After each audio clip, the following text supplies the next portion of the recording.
Today we'll learn about the amazing Molly Ball.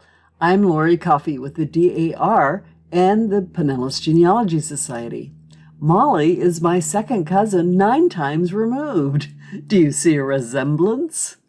We may think of women of the American Revolution for their daring exploits like assisting soldiers on the battlefield or protecting their families. Most were unknown and nameless. One who has gained fame was too old to nurse the wounded or ride horseback to raise the alarm. She nevertheless rendered enormous support to one important man who fought for independence.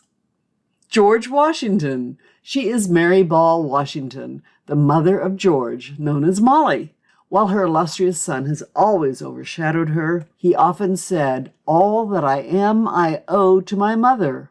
A strong yet anxious woman, Molly was frugal to a fault, but at times she was so poor as to be unable to feed herself and her dependents. Even with limited details about Molly Washington's personal life, historical accounts reveal a complicated relationship with George. Popular myths both praise her as the revered mother of Washington and condemn her as a demanding, greedy tyrant. Despite these conflicting stories, Molly, a single mother, which was rare for the 1700s, was undeniably a significant influence on our first commander-in-chief and president. Born about 1707 in Epping Forest, Virginia, little Mary was the daughter of Joseph Ball and his second wife, Mary Johnson. Called Molly, while she was still a toddler, her father died, leaving her hundreds of acres of land and 20 enslaved workers. Her mother died when she was about 12, leaving her the legal ward of her Dutch uncle, Colonel George Eskridge, a lawyer and burgess. Her closest sibling, older half-brother Joseph, highly educated in England, remains in London, with only occasional visits to see his sister in America.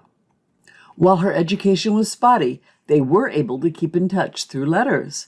At 17, she wrote, "We have a young minister living with us who teaches school for his board," which means meals.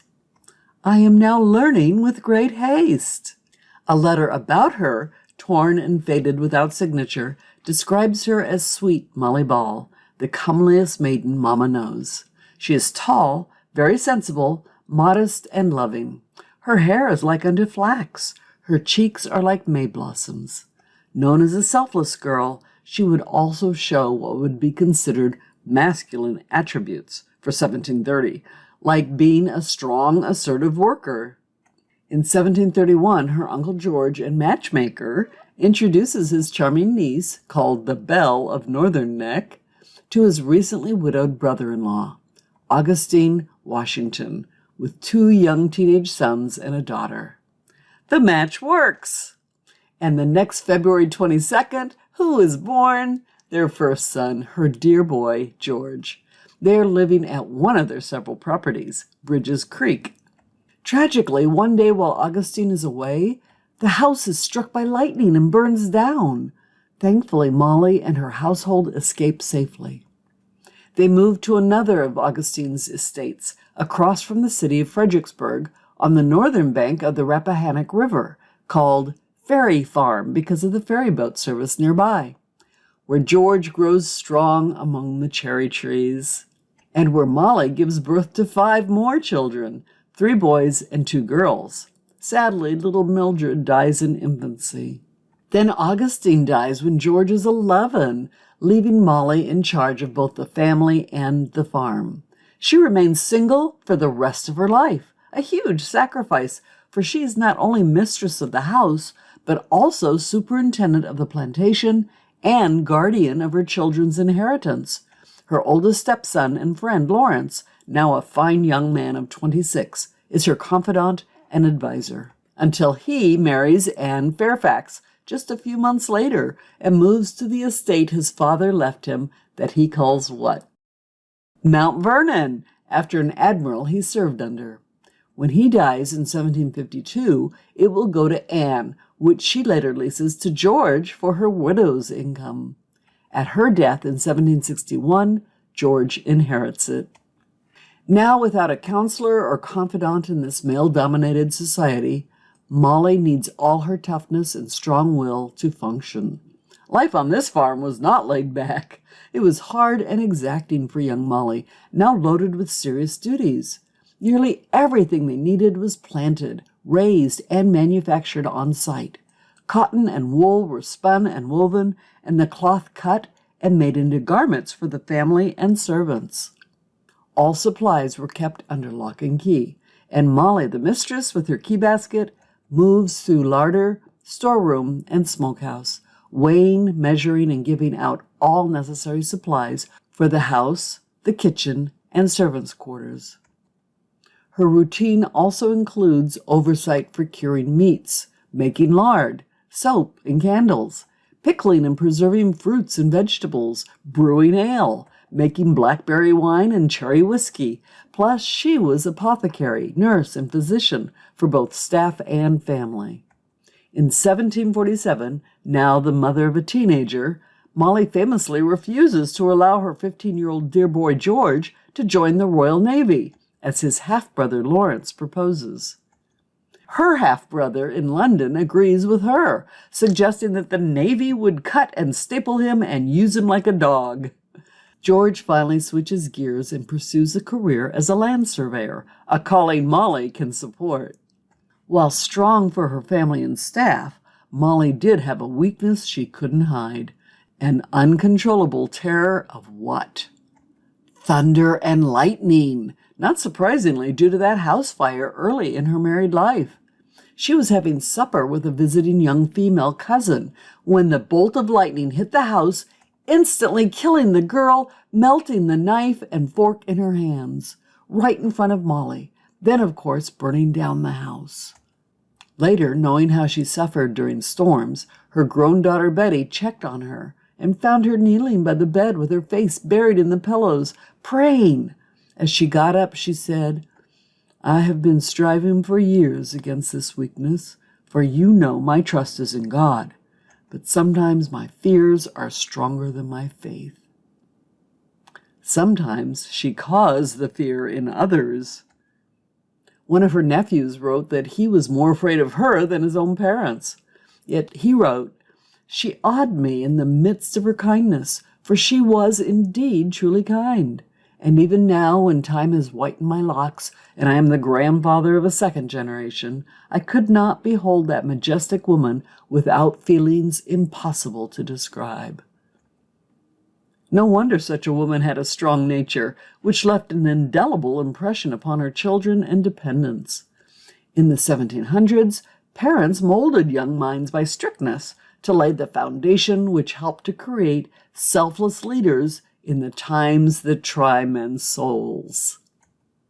But first, in 1759, George marries Martha Dandridge Custis, the richest woman in Virginia. Molly's younger sons have already married and started their families. Samuel, sadly, even though he outlives 5 wives, as a young father, he will die of tuberculosis.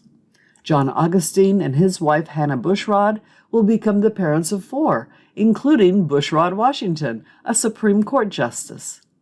Charles marries Mildred Thornton, has 4 children, and founds Charlestown in West Virginia. Molly's surviving daughter and best friend Betty, said to be the spitting image of George, becomes the second wife of Colonel Fielding Lewis, who begins building them a handsome mansion called Kenmore in Fredericksburg. This leaves Molly alone at the farm with her 5 house servants and 20 enslaved workers, telling her worried family, "I am perfectly competent to take care of myself." And although she's now nearly 60, she continues to run the plantation until 1772, when George buys her a house in town, only 2 blocks from the Kenmore estate, to be near her daughter and grandchildren. As an avid gardener, Molly frequently spends time in prayer on her favorite high-perched rock in the garden or knitting for someone less fortunate than herself. Here she was once found by the Marquis de Lafayette, who had come from Mount Vernon to pay his respects to this Roman matron, as he called the respected mother of his venerated commander and friend. She served him homemade ginger cake and a mint julep. She is driven daily in her gig to the ferry, where she crosses to the farm to make her inspections, noting what has been done or what is needed in fields, barns, or servants' quarters, generous with her orders. Her punctuality each Sunday morning was so strict that she occupied her pew in St. George's Church, where she was a devout and faithful attendant at precisely the same moment. It would be nearly 7 years before she sees George again, but throughout the war, he sends her frequent messages. Whether good news or bad, she receives these posts with calmness. Once she rebukes Betty for shedding tears by saying, "The sister of the commanding general should be an example of fortitude and faith." Even though she is the mother of the most famous hero of the Revolution, like many Virginians, Molly would also suffer depredations like social upheavals, food shortages, and the inflation that comes with war. The most uncomfortable moment in their relationship came the same year Cornwallis surrenders to Washington in Yorktown. In response to a Virginia government notice for citizens to do so, she asked to be reimbursed for farm animals, horses, cattle that she gave to support the American war effort, citing the financial stress it caused her. Virginia Speaker of the House, Benjamin Harrison, ancestor of 2 presidents, quietly addresses the potentially embarrassing situation with the general. Her dear boy George then returned a detailed letter defending his care for his mother. "Before I left Virginia, I answered all her calls for money, and since that period, I have directed my steward to do the same. She has not one child that would not divide their last sixpence to relieve her from real stress." Regardless of his severe tone, at the peace ball given in Fredericksburg for the officers, he squired her. As they appear, a pathway opens through the crowd, and every head bows in reverence. He escorts her to an armchair on a raised platform, reserved for distinguished guests to watch the party. At 10 o'clock, she stands and says, "Come, George, it is time for old folks to be at home."